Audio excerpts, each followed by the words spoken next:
चूड़िया से बियहिन के निखरे सिंगार है।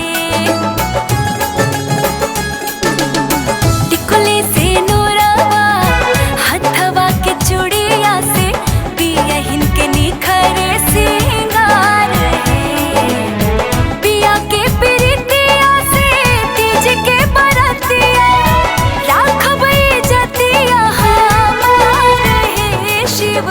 टिकुली से नूरवा हथवा के चूड़िया से बियहिन के निखरे सिंगार है।